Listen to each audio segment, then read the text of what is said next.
السلام علیکم ورحمۃ اللہ وبرکاتہ۔ ناظرین، امید کرتے ہیں آپ سب لوگ خیریت سے ہوں گے۔ ناظرین محترم، تحریک لبیک پاکستان کی جانب سے کارکنان کے لیے اور حکومت کے لیے اہم اعلانات جاری کر دیے گئے ہیں۔ تو ناظرین محترم، آپ کے ساتھ خبر شیئر کرنے والے ہیں، اس سے پہلے آپ سب لوگوں سے گزارش ہے، اگر آپ ہمارے چینل پر نئے ہیں تو چینل کو سبسکرائب کر لیں اور بیل آئیکن کو پریس کر لیں تاکہ ہر آنے والی نئی ویڈیو آپ تک جلد از جلد پہنچ جائے۔ ناظرین محترم، جیسا کہ آپ جانتے ہیں، حافظ سعد حسین رضوی کو ابھی تک رہا نہیں کیا گیا اور 6 ماہ گزرنے کے باوجود 3 بار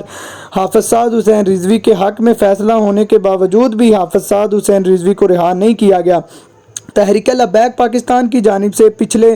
تقریباً 2 ہفتوں سے پرامن احتجاج جاری تھا، لیکن حکومت وقت نے حافظ سعد حسین رضوی کو رہا نہ کرنے پر کسی طرح سے بھی لبیک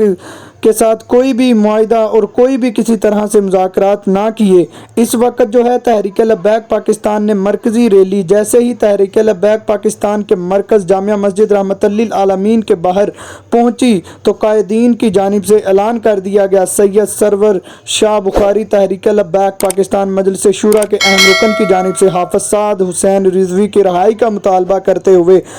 اعلان کر دیا گیا کہ پرامن احتجاج آج سے جاری کر دیا گیا ہے اور انشاءاللہ تعالی 21 اکتوبر 5 بجے تک حکومت کے پاس وقت ہے، وہ جلد از جلد امیر محترم کو رہا کریں۔